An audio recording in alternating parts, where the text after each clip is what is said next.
This clip will take a pivot table and express the data in percentage terms. So we're going to build a regular pivot table and then change the values to percentages. So we're going to focus here on question 3. It says, using a pivot table, express in percentage terms the proportion of the overall scholarship fund in each county that's allocated to each of the codes. In the percentage values, show a single digit after decimal point. And in addition, place the counties in the rows and the codes in the columns in the pivot table. So we're looking at counties, as in Kerry, Kildare, etc. The code then are the sport, Camogie, ladies football, and so on. And then we're looking at the scholarship fund. So the 3 columns involved in this pivot table are county, code, and the scholarship fund. But rather than looking at the amounts of money, we want to look at the actual percentage, say within Kerry, that goes to Camogie, percentage in Kerry that goes to ladies football, Gaelic football, and so on. There's more Kerry values down here, I'd imagine, somewhere. There's more ladies football, etc. So that's the focus of this pivot table. So we're on the main sheet here called scholarships, and there's already 2 examples of pivot tables in this workbook, EX1, EX2, corresponding to the previous 2 questions. And we now want to do the 3rd example.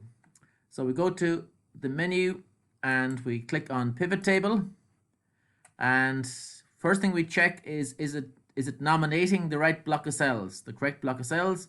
And here it's telling us it's starting at A1 and it's working down to M101. And therefore we have the correct block of cells. And we also want to build this pivot table in a new worksheet rather than an existing worksheet. So initially we have a blank pivot table and we have the pivot table fields over here. So here's the pivot table, the end product, which is currently blank, and here's the raw material, the pivot table fields, that we can populate the pivot table with.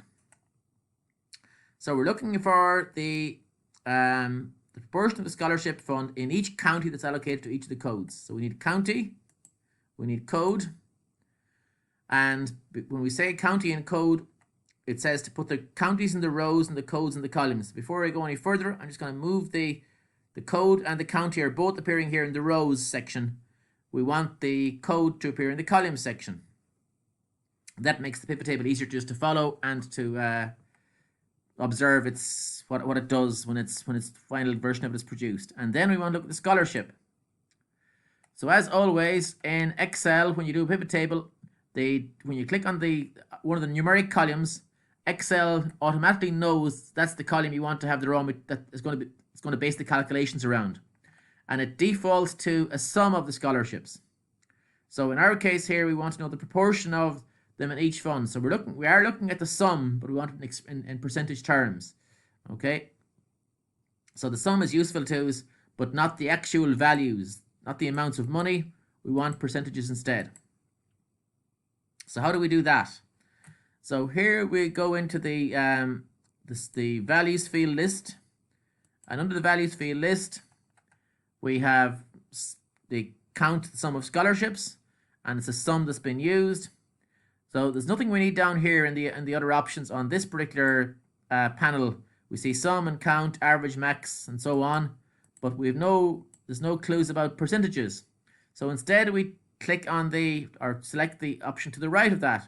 Rather than summarizing values by sum, count, etc., we can show values as in a different way. So there's no calculation here, but if you click this drop down list, we can look at a percentage of a grand total or a percentage of a column total or of a row total. So what do we want to do? It says we want to express in percentage terms the proportion of the scholarship fund in each county that's allocated to each of the codes. So it's going to be by the counties are in rows, okay? So within that, we want the percentage of a row total. So in other words, when we look at Cavan, Camogie gets 10,400, Gaelic football gets 6,000, handball gets 5,000, ladies football gets 5,000 as well, or approximately 5,000. So when we express this in percentage terms, we want the grand total over here to come to 100%, and we want the Camogie total to be the highest percentage of that. The Camogie total will roughly be, what, about 40%, I'd guess, or thereabouts. So we express it now as a row total and tick on that. Let's just see what happens. So in Cavan, what we have is we have the Camogie at 39%, the Gaelic football 22%, handball at 19%, hurling gets nothing, ladies football gets 18%, that adds up to 100. So we're looking at a row. So that percentage option there, we were choosing the row because we wanted to break down of Cavan for the 4 different codes. And the same thing happens to the overall, each county down the list. Okay, so what we know then is that at the very, very end, that of the overall amount of money spent between all the counties, 30% of it goes in Camogie, 19% goes in Gaelic football, 9% on handball, 14.5% on hurling, and 26% on ladies football. But the main thing here is that we looked at the percentage of our road total. So we'll go in here and we'll just try and have another look at it and see, just to switch it around to something different and see what the implications are. So we're showing the values as percentage of road total, and instead we look at them as percentage of a column total, just to vary it. So now what we're seeing is that we're looking at it from a different perspective. The code is dominating here. Okay, so in Camogie, Cavan gets almost 7%, Galway gets nothing, Longford gets 18% of the scholarship amounts, and the grand total comes to 100%.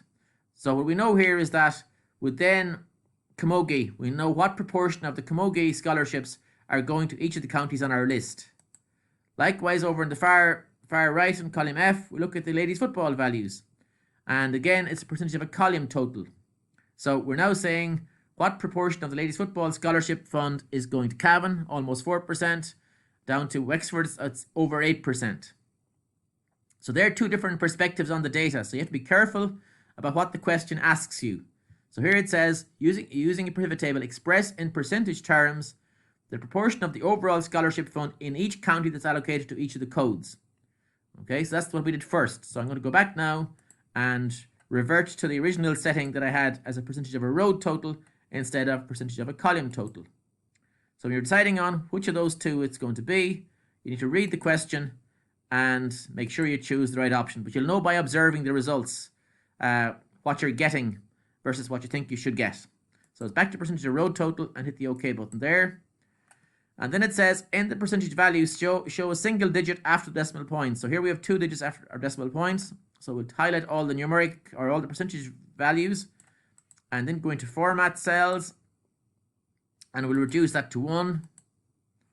And I've already met the other requirement. It says I'm putting the counties in the rows and the codes in the columns of the pivot table. So that's how to take a pivot table and build the initial pivot table using the values, the numbers, in this case the scholarship amounts, and then translating that into percentage values per county. So per county means per row in this case. Okay, if we switch the rows and columns around, it would be the opposite, of course. Okay, so as you build a pivot table where you're looking at percentage values, you need to keep an eye on what you're being asked and be aware of what data is held in the row and what data is held in the columns. That's the end of the clip.